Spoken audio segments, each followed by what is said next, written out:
কি হয়েছিল আকাশে? কালারিং কি?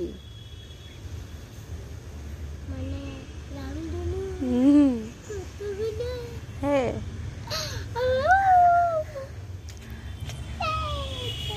আজকের আকাশটা খুবই সুন্দর, অসাধারণ আকাশ।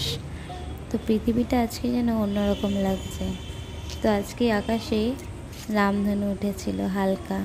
তো মাম্মামের ফার্স্ট, ও কোনোদিনও রামধনু দেখেনি আকাশে। তো এই প্রথমবার রামধনু দেখে খুব আনন্দ পাচ্ছিল। আর সেইটা দেখেই আনন্দে মানে কি বলবো, ওকে দেখেই তোমরা বুঝতে পারছো কতটা আনন্দিত হয়েছে রামধনুটা দেখে। তার জন্যই একটা ভিডিও করা। তো তোমাদেরকেও তোমাদের সামনে একটু তুলে ধরলাম, কেমন লাগছে।